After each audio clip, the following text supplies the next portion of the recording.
The invisible crime. Somewhere in America, a child is suffering. Not on a busy street, not in a crowded school, but inside a locked room, hidden from the world. Her neighbors smile and wave good morning. Her teachers mark her present. Nobody suspects a thing. But deep in the darkest corners of the internet, her suffering is being watched, shared, and traded like a commodity. This is where our story begins. The dark web, a world within a world. Think of the internet as an ocean.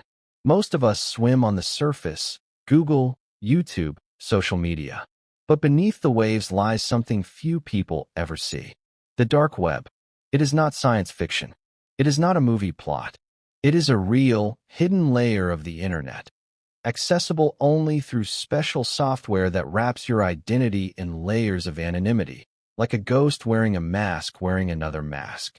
Originally built to protect journalists and activists living under dangerous governments, this technology became a double-edged sword. The same cloak that shields the innocent also shelters the guilty. And in its darkest corners, investigators discovered something horrifying: forums dedicated entirely to the abuse of children. Some had tens of thousands of members. Some operated for years, hidden in plain sight. Members believed one thing above all else: nobody can find us. They were wrong. Inside an ordinary federal office building, no dramatic music, no flashing lights. Special agents sit quietly at their desks. Every morning, they log into these hidden forums. They do not announce themselves. They do not rush in like bulls in a china shop. Instead, they watch. They wait. They learn. Because great investigators know that patience is the sharpest weapon. They build undercover identities that take months to establish. They study the language, the patterns, the hierarchy of these criminal communities. They learn who follows orders and who gives them. Because not all offenders are equal. Some consume, some distribute, some produce. And the producers, those actively harming children and creating new material, are the highest priority targets of all. The mistake that changed everything. During one investigation, agents began noticing something chilling. A particular user kept posting. Again and again. The images were recent. The same child appeared repeatedly. This was not old material being shared. This was happening right now. The suspect was clever, perhaps too clever for comfort. He used encryption. He routed his connection through layers of anonymizing software. He covered his tracks with the precision of a professional. But here is what criminals forget: every chain has a weak link. One evening, during a routine login session, a tiny technical flaw exposed something the suspect never intended to reveal. A real IP address. Just a flicker. A narrow window. But it was enough. Following the digital footprints, that single IP address set off a chain reaction. Like pulling one thread from a sweater, suddenly, everything began to unravel. The address was traced to a real internet provider. A subpoena was issued. A name appeared. Then an address. Then a face.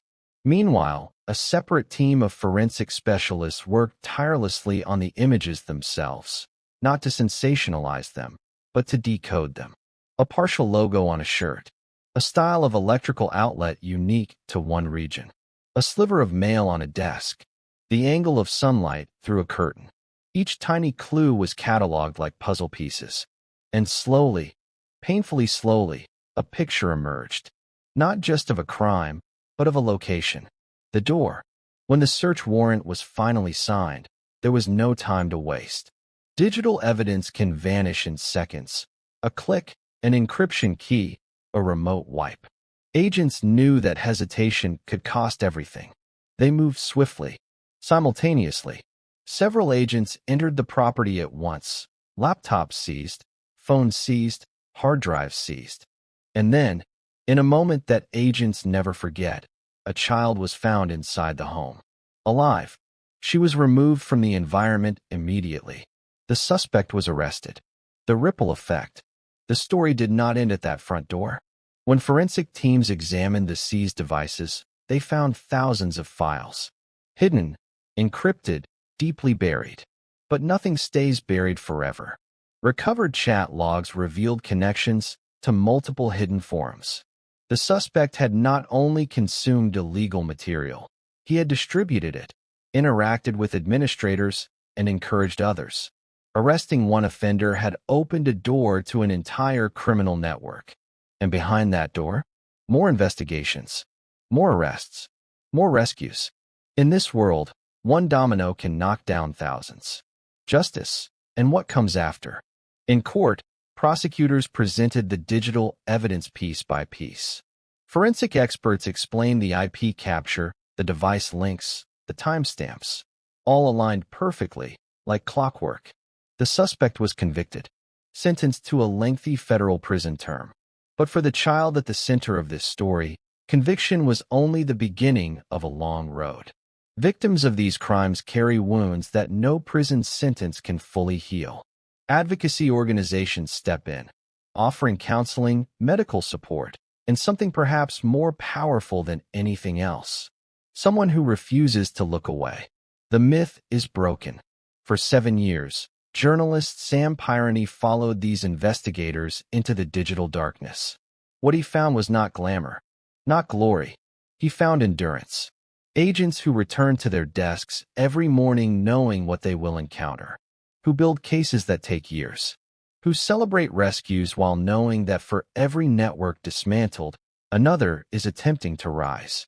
But the great myth, the idea that the dark web is untouchable, has been shattered again and again.